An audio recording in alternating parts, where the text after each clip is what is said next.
Exports, equity, empowerment, environment and energy, E Pakistan या 5 ease. तो basically ये हमारे 5 हमारे ड्राइविंग एरियाज़ हैं और उसके हवाले से हमने ये जो अपना रोड मैप अगले साल का बनाया है। हमारी क्रेडिबिलिटी और रोड हो चुकी थी, आपको कोई डील करने के लिए तैयार नहीं था, तो वो तमाम स्ट्रक्चरल रिफॉर्म्स, वो पावर सेक्टर, वो गैस सेक्टर, वो फिस्कल रिफॉर्म्स, वो राइज का प्रोग्राम जो फिस्कल रिफॉर्म्स के हवाले से, वो अल्हम्दुलिल्लाह हमने आके मेरे आने के बाद वो तमाम पेंडिंग 4 प्रोजेक्ट एक्शन पूरे हुए। रवा माली साल मुआशी तरक्की की शरह 0.29% रही। सनती, मैन्युफैक्चरिंग और ज़रई शोबे में अहदाफ हासिल न हुए। जुलाई ता मार्च महंगाई की शरह 29% तक रिकॉर्ड। हुकूमत का एक्सपोर्ट, रेमिटेंस और बराह रास्त गैर मुल्की सरमायाकारी में कमी का एतराफ़। वज़ीर ख़जाना इसहाक डार ने कौमी इक़्तिसादी सर्वे जारी कर दिया। कहा आइंदा माली साल मैक्रो इकनॉमिक इस्तेहकाम पर काम करेंगे। 5 ड्राइविंग एरिया से मुतालिक रोड मैप तैयार किया। Export, activity, energy, environment, empowerment road map का हिस्सा।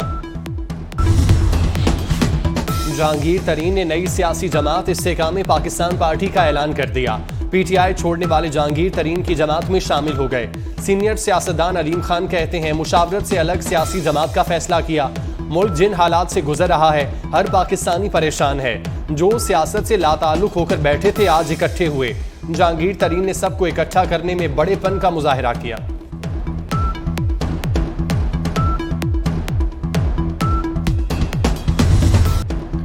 IMF की तमाम शराइत पूरी कर दी। मुआहिदा ना हुआ तो कमर कस लेंगे, अपने पैरों पर खड़े होंगे।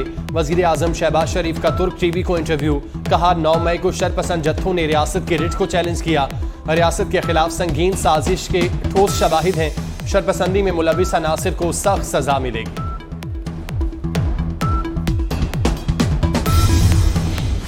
6,500 अरब मालियाती खसारे का बजट कल पेश किया जाएगा। तनख्वाहों में 20 और पेंशन में 15% इजाफे की तजवीज़।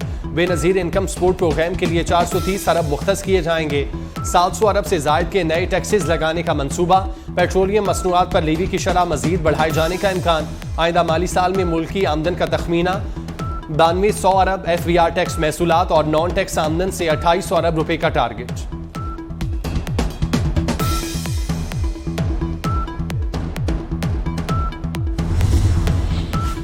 पंजाब की सनतों को महंगी गैस और बिजली फराहम की जा रही है। बिजली और गैस के मुसाबकती निर्ख खत्म करने से टेक्सटाइल सनत बुरी तरह मुतासिर होगी। पैटर्न इन चीफ एपचमा गौहर एजाज का वजीर खजाना इसहाक डार को खत। गौहर एजाज ने कहा मुसाबकती निर्ख खत्म करने से 10 अरब डॉलर्स का नुकसान होगा। मुआशी तरक्की के लिए टेक्सटाइल बरामदात को बढ़ाना जरूरी है। टेक्सटाइल बरामदात बढ़ने से मुल्क में बेरोजगारी कम होगी।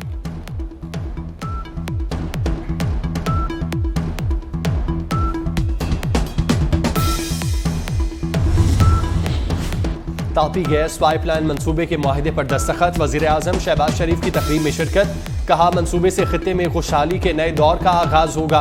आलमी सूरत हाल के तनाजुर में तवानाई की फराहमी एक बड़ा चैलेंज है। तापी लाइन अशकबाद से होकर काबुल फिर इस्लामाबाद और भारत जाएगी। तवानाई बहरान से निपटने के लिए ठोस इकदाम की जरूरत है।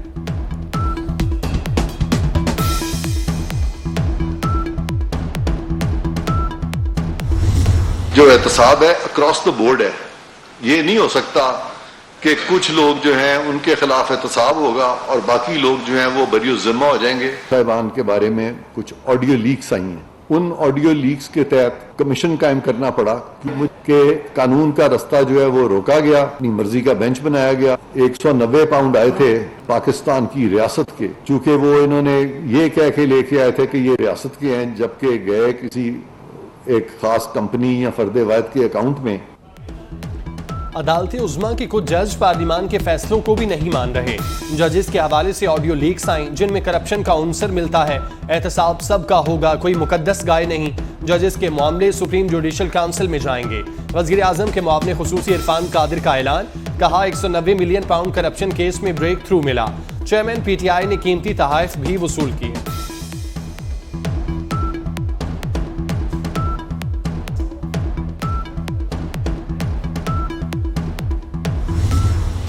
आठ रुकनी बेंच का एक रुकन अलील प्रैक्टिस एंड प्रोसीजर एक्ट के खिलाफ समात बगैर कार्रवाई गैर मुअय्यना मुद्दत तक मुलतवी। चीफ जस्टिस की सरबराही में 8 रुकनी बेंच ने समात करना थी। बेंच के रुकन जस्टिस शाहिद वहीद की तबीयत नासाजी के बायस समाअत मुलतवी करना पड़ी। सुप्रीम कोर्ट ने प्रैक्टिस एंड प्रोसीजर एक्ट पर हुक्म इम्तनाह दे रखा है।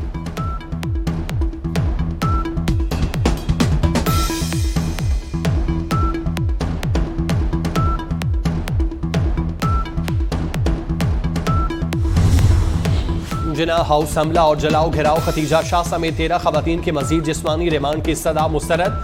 14 रोज के लिए जुडिशल रिमांड पर जेल भिजवाने का हुक्म। अदालत ने 31 मुल्जिमान का 6 रोजा जिस्मानी रिमांड दे दिया। महमूद रशीद के मजीद जिस्मानी रिमांड की सदा भी मुस्तरद, जेल भिजवा दिया गया।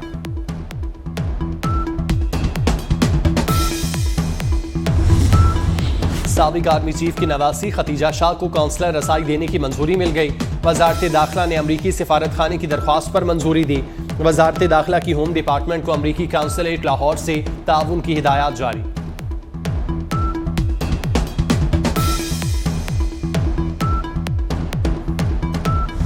मई का वाक़या पेश है, बहुत ही दर्दनाक, अफसोसनाक और दिल खराश वाक़या था। इन्होंने भी ये किया है। मेरी गवर्नमेंट ऑफ पाकिस्तान और चीफ जस्टिस ऑफ पाकिस्तान से गुजारिश है कि इन्हें कैफरे किरदार तक पहुंचाया जाए, सख्त से सख्त सज़ा दी जाए। ये 9 मई को जो वाक़या हुआ है ये नहीं होना चाहिए था, मुझे बहुत अफसोस हुआ है। मेरे पापा ने इस मुल्क के लिए बहुत सी कुर्बानियाँ दी हैं। 9 मई को जो वाक़या हुआ है उन सब से मैं बहुत ज़्यादा अफसोसदा हूँ। उसने भी ये तबाह बर्बादी की है, उनको कड़ी से कड़ी सज़ा दी जाए।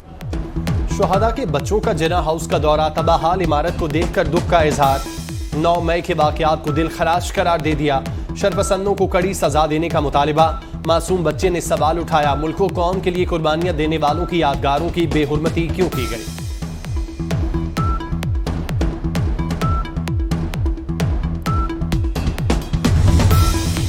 सिंध हुकूमत का केंजर झील को आलमी मयार का सियाहती तफरी मरकज बनाने का फैसला।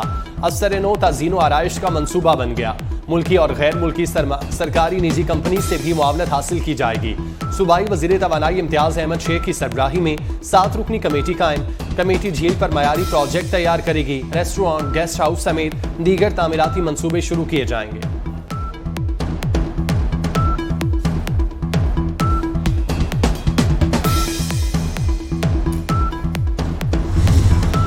Senior member board of revenue की जेर सदारत इजलास CEO रूडा इमरान अमीन की ब्रीफिंग। कहा, बोटेनिकल गार्डन्स की सूरत साइंसी तहकीक के लिए नई जहत हासिल होगी। Tree house, green house, bird house और बटरफ्लाई हाउस मुजवजा फॉरेस्ट का अहम हिस्सा होंगे।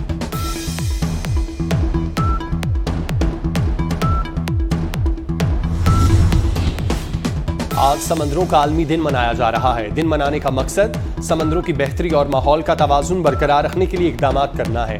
आलमी समंदरी हुक्मरानी को माहौलियाती आलूदगी, आबो हवा की तब्दीली और समंदर की सतह में इजाफे जैसे मुख्तलिफ चैलेंजेस का सामना।